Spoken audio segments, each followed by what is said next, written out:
Welcome, everyone. I'm Laura DeFranco, the CEO of Brave Healer Productions, where we have a mission to wake the world up to what's possible. And here today to help me with that mission are some of the most amazing authors of a new book that we have coming out. It's called Sacred Spaces, Subtle Shifts for Mind, Body, and Home Transformation. And you guys, this is volume 2 in the series.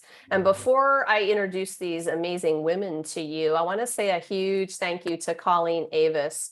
Colleen is the lead author for the Sacred Spaces book series.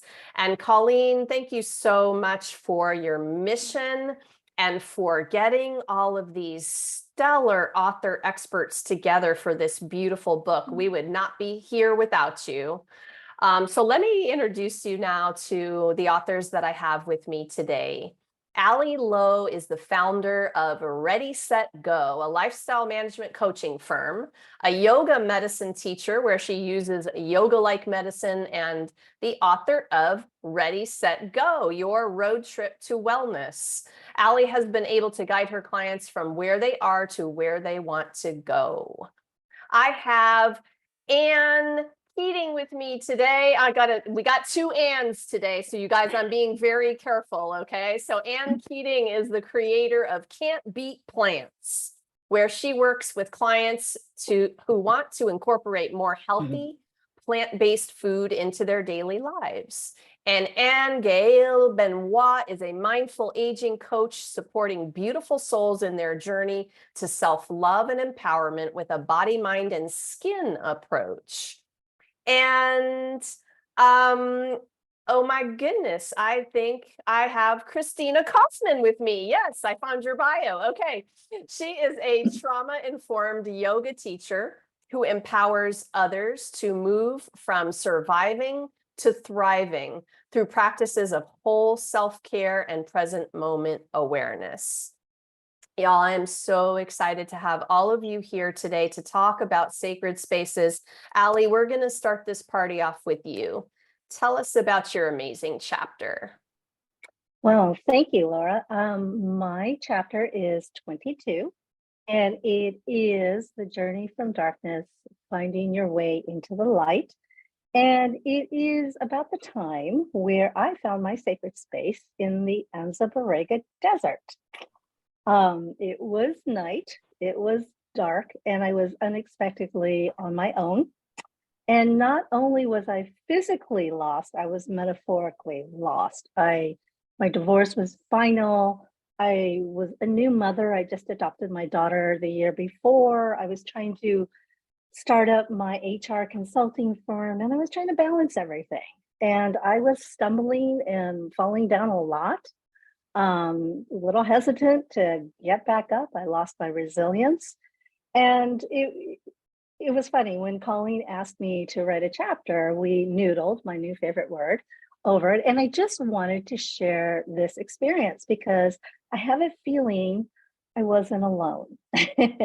And so despite the fact that that experience was very traumatic, I walked away with an awareness and a knowledge that I use yesterday, today, tomorrow, and it really has helped me live the life that I wanted to live. So I wrote it to encourage and inspire people to get out of their dark desert and find their own light.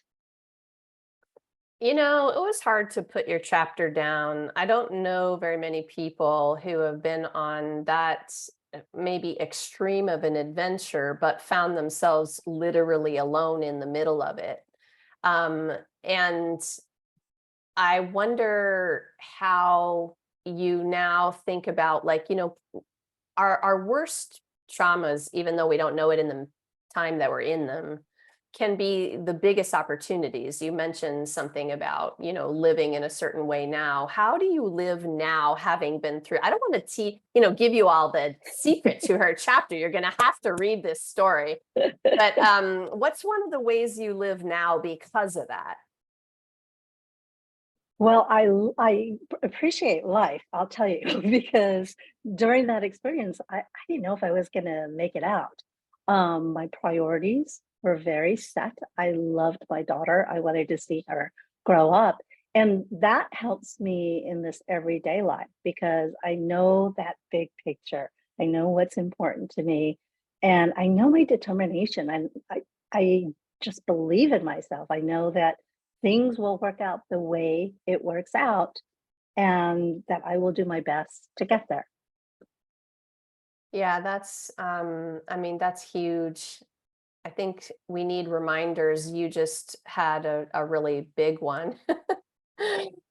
Yes. And we need small, medium, and big reminders, I think, as we go through life. Was there anything else that was important to you about sharing this with the world? Well, to be honest with you, I get a lot of clients who are in that dark desert, and I do share the four essential things that I think people should pack in their journey of life. And I noticed that when I've introduced like a couple of them, it really changes their life because it's shifting our perspective. Is that subtle shift that we all need, and I to this very day get different shifts every day. And I think it's just to be open and know that the universe has, good for us and to have that sort of mindset as we go forward.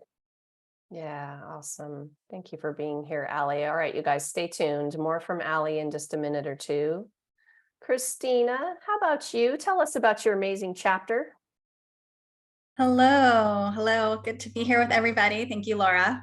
So I wrote chapter 17, and it is titled Prioritizing Yourself, The Secret to Cultivating Joy. And it's extra special for me to talk about it because I was in volume 1, and I wrote chapter 8 in the first Sacred Spaces book.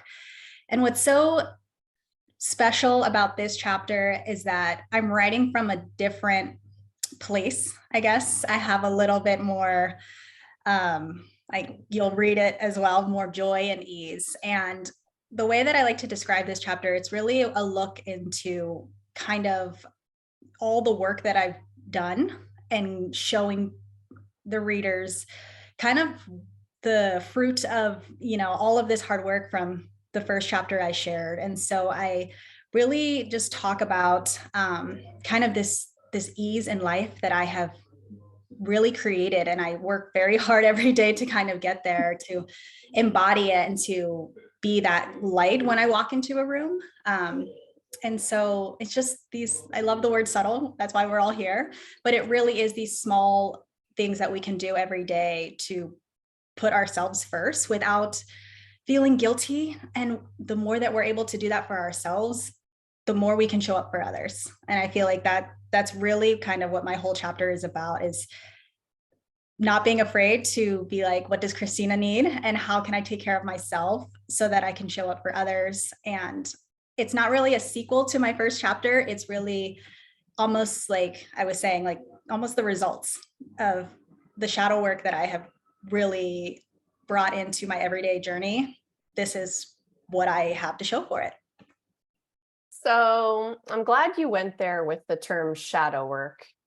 And I'm also loving how you're just vulnerably offering the journey, and telling us even today from book 1 to book 2, there's been evolution, right? And I think the teachers live it out loud so that people can, follow along and see themselves in wherever they are in that journey.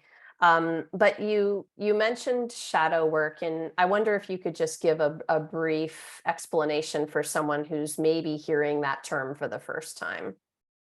Sure. So just like anything else, I think there's a lot of different ways to define it. And for me, the way that I approach it, and kind of just in a general sense, shadow work is this idea and this work of tapping into these parts of ourselves that we hide away and that are difficult to face, whether it's emotions, just kind of all of the above. And so shadow work it's finding the support and finding the route to go back in there to face what we're trying to hide, those darker parts, right, of our story, of our life. And so that's what my first chapter was all about. I shared a very vulnerable, life defining a moment, and then talking about how shadow work has changed my life. facing those things that I didn't want to face for very long. And through that and continuing to do that, it has brought me light and joy, and it feels just so much easier. And I do think that this chapter in volume 2, my chapter, will be more powerful once you read the chapter that I shared in the first one. It's almost like you can actually read the difference. I can feel the difference. So I hope people can see it too, maybe if they watch the first interview too. But that's really what it's all about. You know, like Ali was saying, dark to light. And that's kind of what I've written about as well. Yeah, awesome. You can see that talking to our listeners here for a minute, but you're also going to feel the energy of these beautiful authors as they basically just pour their hearts and souls out onto the pages for you. I thank all 4 of you so much for stepping up to that challenge I had for you to do that, to write that way and really help people get to know, love, and trust you with that vulnerability. Thank you all so much for doing that. Okay, so Anne Keating, you are up next. Tell us about your chapter. Thanks, Laura. My chapter is chapter 6. I also was in the first book, chapter 6. So I guess it's my destiny. Really? To You got always the be 6 again? I didn't even know that. Yes. All right. Yeah, but please, if I do a third one, do not make me chapter 6 again. Okay.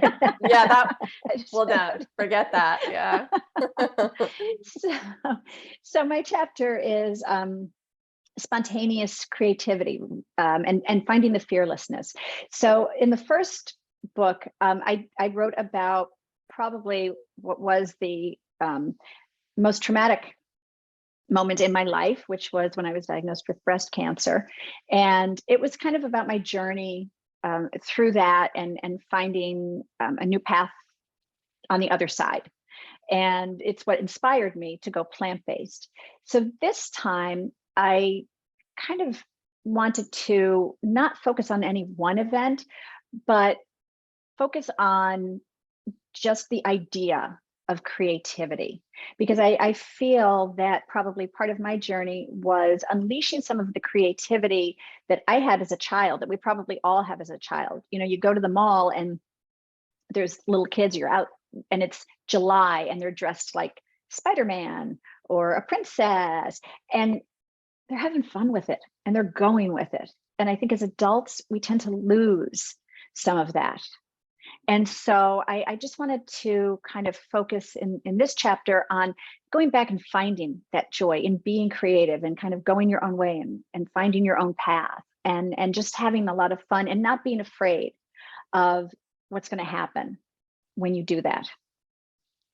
I love that. You're making me think a lot about, you know, we're recording in October, which of course is the month of Halloween and costumes and all the things. And you're just giving me a little flash to it. It literally was my favorite day as a kid. It was that time where I got to be anybody I wanted to be, and I could just play and pretend and imagine and all of the things, right? And then I don't know, we lose it somewhere along the way, right? Trying to be adults, something like that. What happens, Anne? Well, I mean, especially for me, it becomes what you have to do, because our time becomes more limited than when we're children, obviously.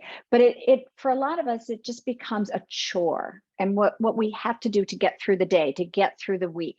And we lose the fun in it, and we lose the creativity, and we lose, you know, we are afraid we're not going to get it all done. We're afraid we're not going to maybe get it done right, or we're just afraid that it's not going to be good enough.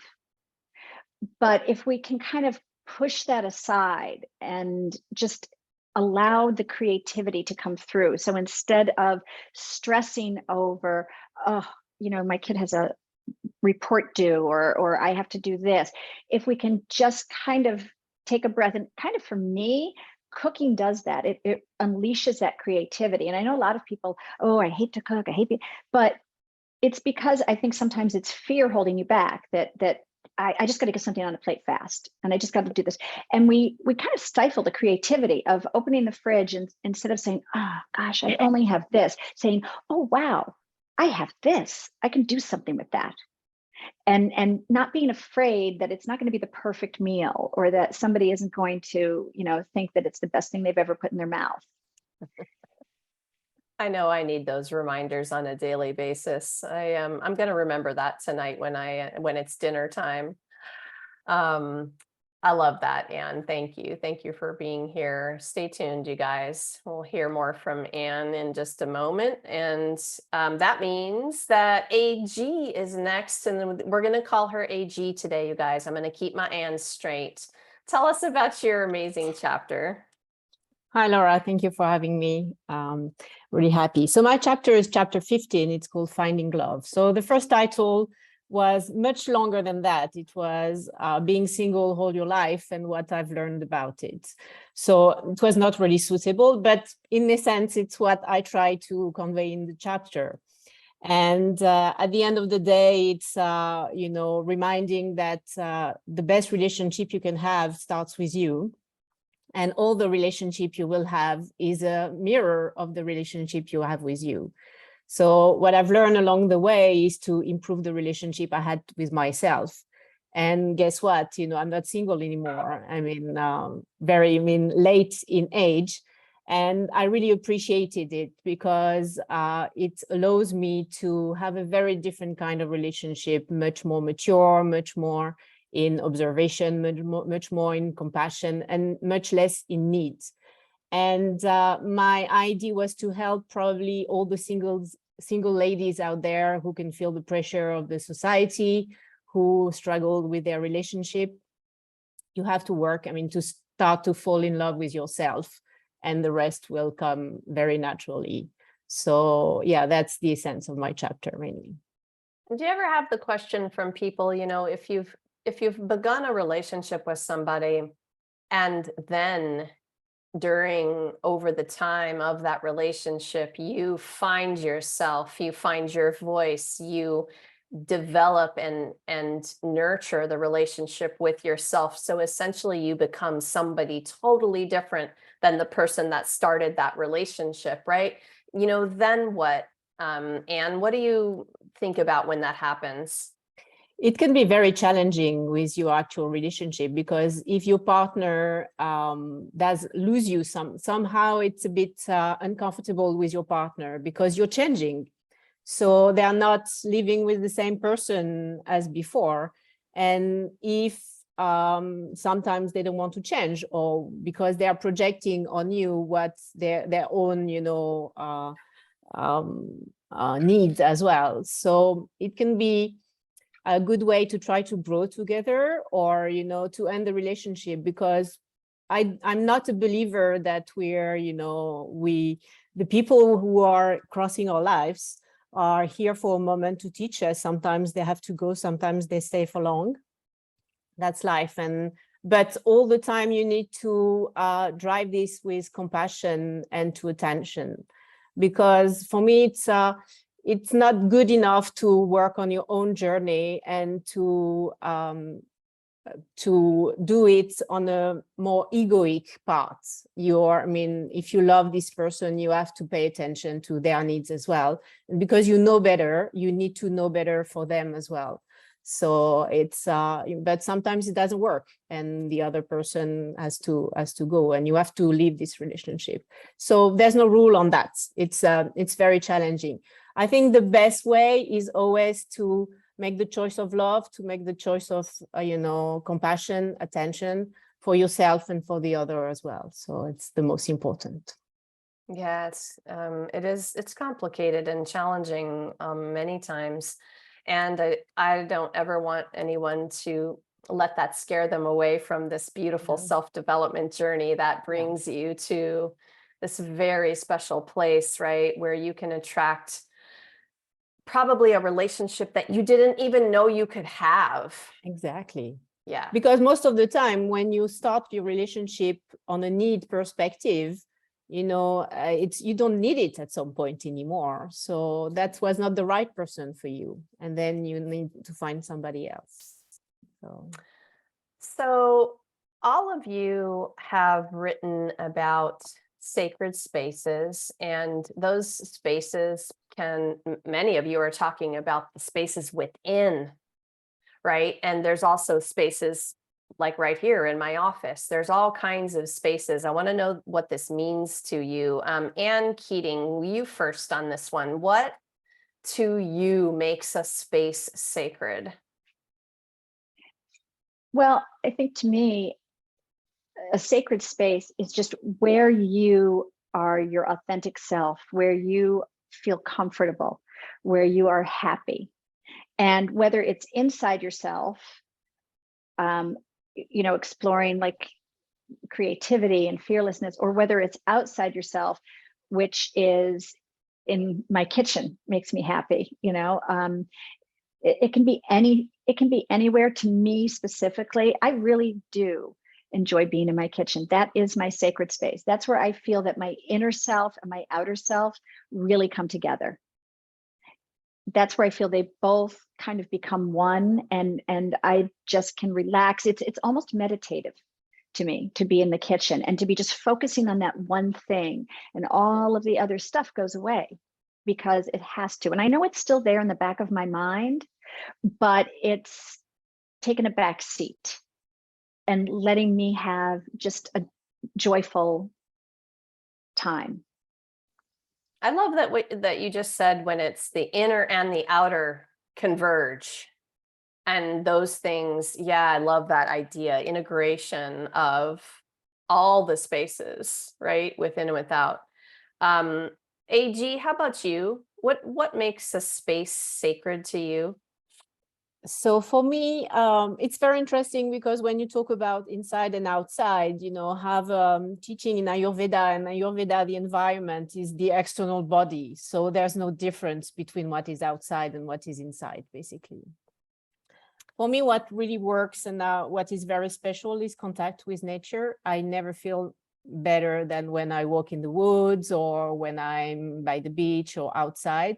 And my chapter starts in the jungle of Peru, and I did ayahuasca retreat, and I discovered that this connection with nature is so powerful to me. And I remember the first session was very, very overwhelming and very difficult, and I ended up lying on the ground in the middle of the jungle. I mean, I didn't care about the spiders or the bugs, nothing. The power I felt from the soil, from the ground, it was really nurturing and really healing. So anytime I'm in nature is really, really special to me, and I really recharge. So I try to walk every morning in the park when I can, really exercising my senses to feel, the trees, the wind, the warmth of the sun, and barefoot when I can. So really this connection with nature is really sacred to me. That's been a definite ongoing theme, I think, for almost every group that I've interviewed across books of healers and practitioners, is a nature connection. I want to remind our listeners that can be instant, that connection to a sacred space, right? It's all around you in the trees and the sky and the sun and everything. Allie, how about you? What makes a space sacred to you? For me, it's connecting with what's in, because I have a very busy life. I juggle everything. And so I try to do something where I'm in that state of flow. And if you've studied positive psychology, it's that thing where you are doing, and then you look up and go, oh my God, half an hour has passed. Usually I play the piano, or I take my dogs into the forest, or I do yoga. And I find that once I step off of it, I immediately know what I'm grateful for. I shift my priorities to get more of that. And I just align everything with my purpose. And it just makes me feel good. I love hearing you all talk about this. And there's so many ways that we can think about it, and places and situations. And I think you're all dropping these nuggets of awareness. It's really about the awareness of it, right? Because you can create a sacred space with an inhale. Yeah. Christina, how about you? What makes a space sacred for you? So the first thing I think of when I think of sacred, and how we're all kind of saying space, like whether it's like inside, outside, is the word safe. like safe and safety. So for me, that's the first thing that comes up, especially in just kind of all the trauma work I do, and in the lens that I see the world in. And I think that that's, for me, the most important thing too, when I think of just a sacred space. So whether that's your home, your living room, you know, a spot in it, whether it's in nature, whatever it is, it's a place that feels safe. And safe, I don't know how to, you know, everybody I think can kind of interpret that a little different, but it's a way to, you know, it's a place and a feeling, I think, that just feels like you can let your walls down. And as like Ann Keating said, like, not let everything kind of go to the back of the mind, because we want it to be there, but you feel safe enough to allow these things to come in. And so, yeah. Yeah, safe to be your full-on self. In your, you know, safety is so foundational of a need. But I think a lot of us aren't setting the boundaries to create the safety that we need to build everything else on top of. And so then it feels like it's impossible sometimes. And you're right, it can mean so many different things to different people. So listeners, you know, part of what we want you to know is that we're trusting that inner wisdom and inner guidance is the way that you empower yourself in all of these topics we're talking about today. Oh my goodness. I mean, we could be here forever talking about these juicy topics. So you're all also talking about something that is close to my heart in terms of the healing journey and really just being on a journey of awareness. And it's about it being holistic. So we take a holistic approach in all of our books and the way that we're helping people understand the journey. And AG, on your personal journey, why has it been important to take that holistic approach? So first of all, I'm a pharmacist and I spend most of my career in the pharma industry. So I have a scientific approach of everything.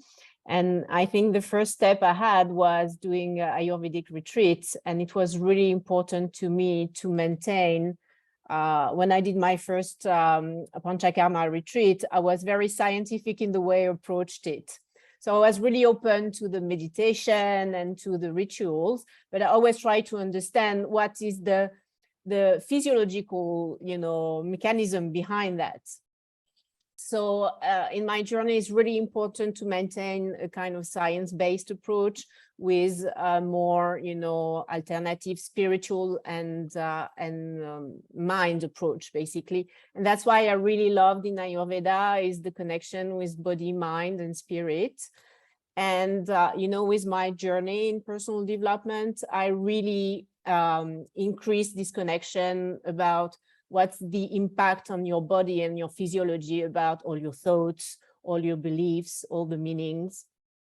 And most of the disease, the chronic disease, have a root in your thoughts, basically. So that's why, you know, I built from this, you know, scientific background, I really built procedures that are more on the mind and on the spirit, like meditation, like hypnotherapy, like coaching, because you really need to, you know, consider your being as a whole. So not only the body, not only the mind, but everything is connected. And even, you know, using, you know, very mundane procedures. Sometimes I'm working in the aesthetic business in the beauty industry. And sometimes you just need this very mundane push, you know, very simple procedure like a Botox injection or, you know, facial or doing your nails or your hair, because it will give you enough, you know, push in terms of self-esteem and self-confidence to do the small steps, and then you can in parallel do the whole, you know, process and the whole healing from a mind perspective. That's such a great way to kick that question off. Thank you for that. Allie, I'm going to go to you next. What else would you add to that? And especially in your own personal journey, why has it been important to take that holistic approach? Well, it's very interesting because I'm a product of Asian parents. And so you guys probably know it was always about the grades and always about the success. And so I did everything that I was supposed to. I got my MBA and I headed my own HR firm and I still wasn't happy. I still wasn't satisfied. And it wasn't until I made room to incorporate a personal life and let love in and become a parent and be able to enjoy the social aspect of it. It actually led me to a different career as a functional medicine coach. And what's really interesting is they believe that there's 5 pillars to wellness. It is nutrition, what we eat, movement, how much we move, sleep, very important, stress management. But the most interesting thing was connection, that connection to ourselves and connecting to our loved ones. And I live that every day. So I make sure that I touch all 5 parts of that day. And when I don't, and when I get busy and wrapped up, that's when I start to kind of get the sniffles and get overstressed and such. So I live that holistic approach each day. I love that. Thanks for breaking those 5 pillars down to us too. I think if people have a simple way to look at it, they can probably see where they need to fill in the holes, the things that they haven't been paying attention to. It makes it easy.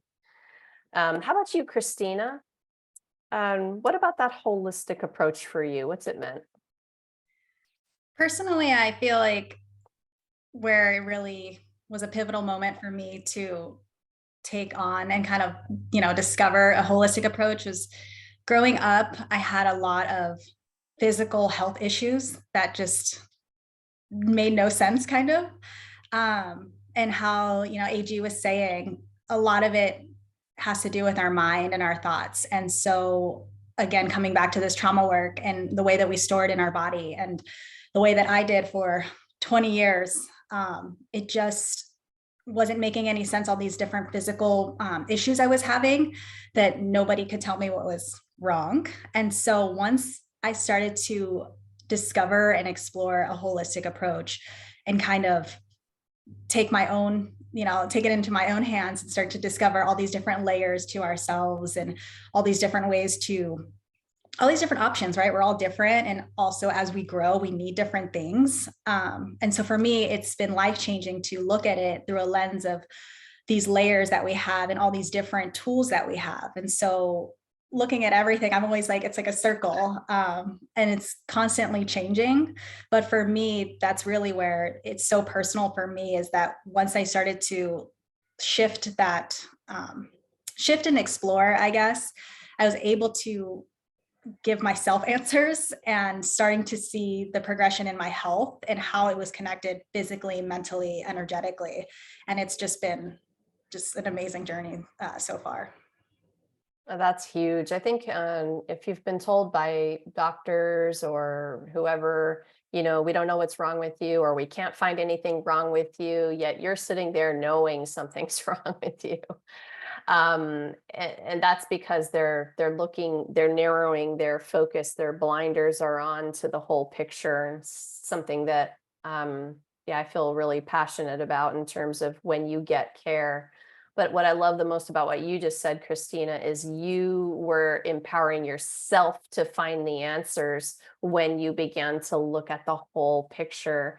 And that's where we could take it back to some of our coaches and doctors and people who are trying to help us with, a genuine desire to help, and say, hey, let's look at this. Can you help me? Because I have an idea about this. Okay, Ann Keating, how about you on this one? And when I talk to the plant-based gal, I know that that'll be a part of the answer, but what else has it meant to you? Well, I just want to say, for all of as each of the others were speaking, I was going, yep, check that, because it really is. I mean, for me, the most basic, obviously, and most obvious, is the whole plant-based and the whole food plant-based, not eating the faux stuff that looks and tastes, but it's getting back to the whole foods, back to using seasonal fruits and vegetables that are out there because they're going to reap the most health benefits for us.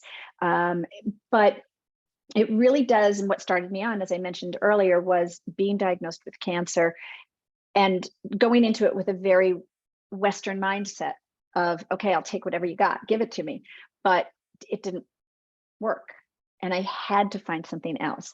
And one of the things that my doctors repeatedly told me over and over again was, we're not really worried about you as much as we worry about other people because you have a positive mindset. You are saying, I can see the other, I'm getting there, I'm going to be there. And so it really truly is mind and body and spirit. It really is, getting rid of the things that don't serve us and embracing the things that help us to heal and to thrive and to grow. And so it is definitely the food that we put into our body.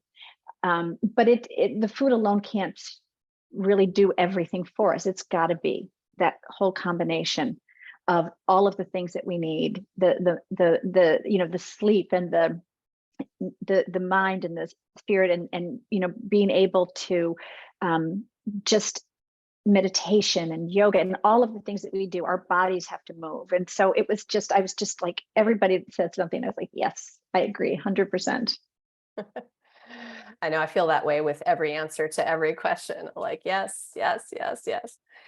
All right, ladies, we've got one more question for all of you. And this is really geared towards our viewers, our listeners.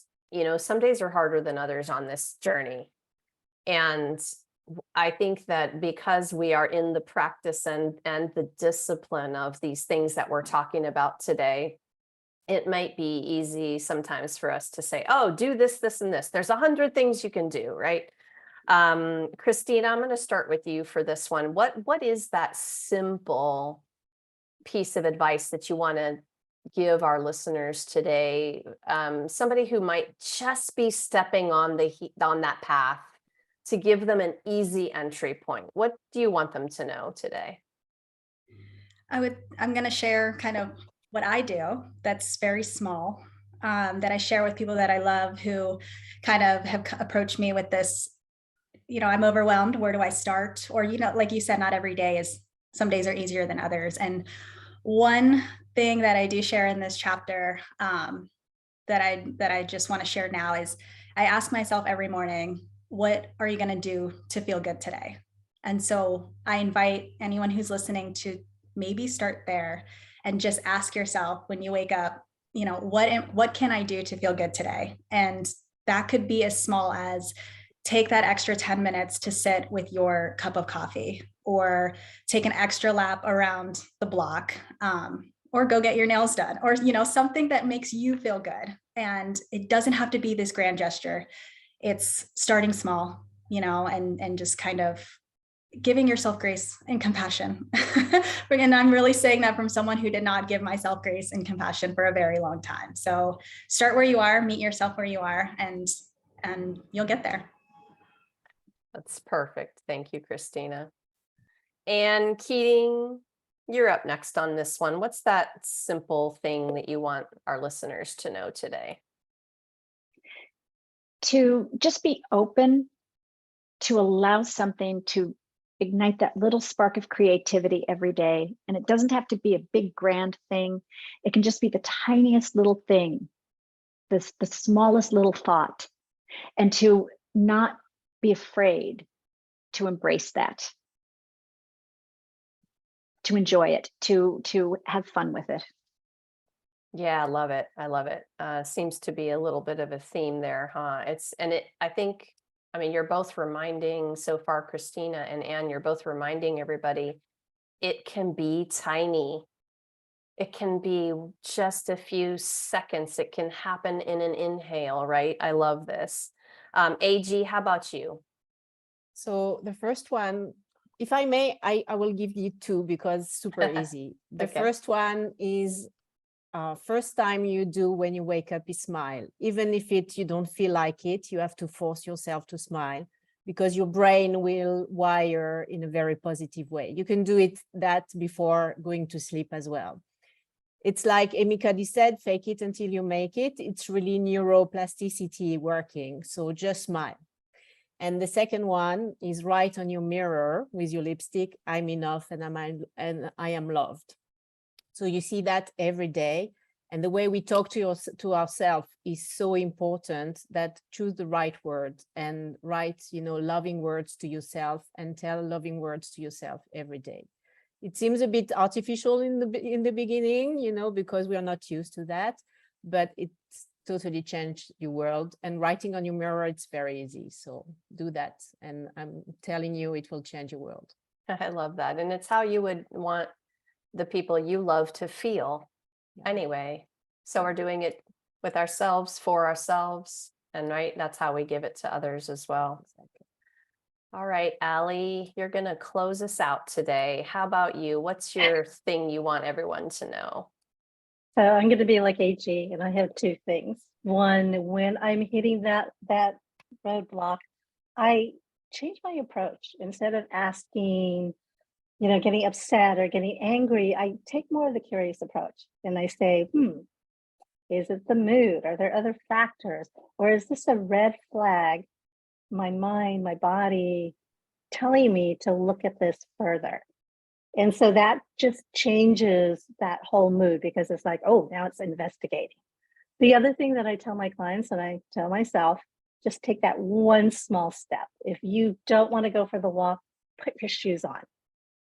Say, I'm going to just go step and go get the mail. And then pretty soon you find you're like, oh, well, I'll just go do the block. And then you find that enjoyment again.